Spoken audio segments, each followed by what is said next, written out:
Hi everyone, this is Suzette for Cloudy Sky today. In the last video, I looked at some emails. Today, I'm going to look at some text messages that I received on my phone.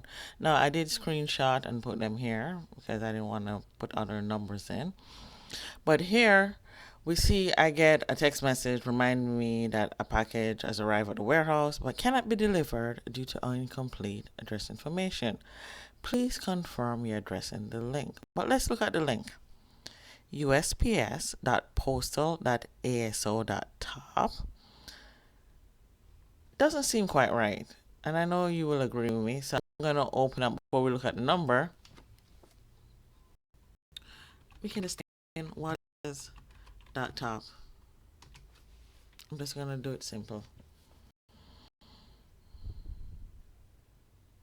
Well, what does a website with top mean? It's a generic top level domain. So anyone in the world can register for it. So it doesn't quite give us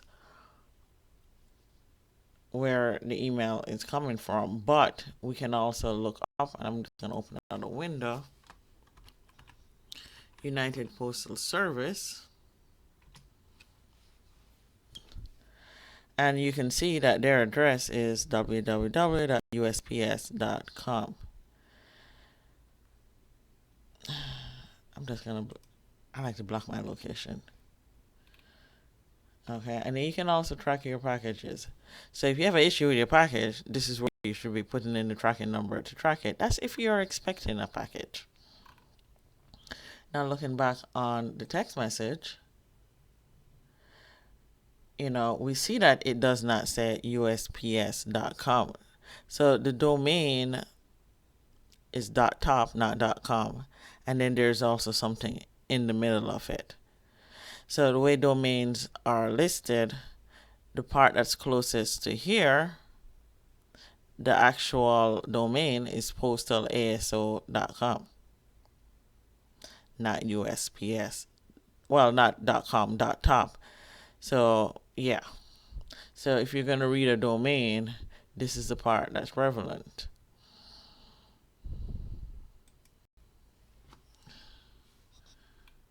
Yes, because here you have www, whereas there says USPS, and then where you should have the USPS is something else.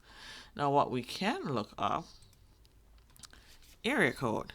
Because after all, it's United States Postal Service, right? So we get our area code of 63. Okay, I guess I put the number in. So now we know 53 is Cuba, but what we wanted was 63. Philippines. So if you're calling the Philippines from the USA, you have to dial 63 first instead of 1 plus 63. Now there are some other numbers. They had 214 and 925. I'm just going to look those up too. So 63 is Philippines, 214 dollars. And they could be working with somebody local. El Paso. So those two numbers are from Texas. 925. Oh.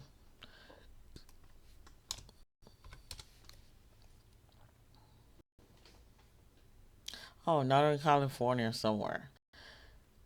So I think we can pretty much ascertain that this is spam and it's also a scam. So, they're sending it to me. Now, 630. Let's look up that area code first. Let's go by area code. So it's Illinois. And what's this? Jobs R Us. Let's see if Google finds something called. Oops, can't type today either. Jobs R Us. Is it legit? Okay, so this seems legit. They're even on LinkedIn, not saying that you have to be on LinkedIn on thing.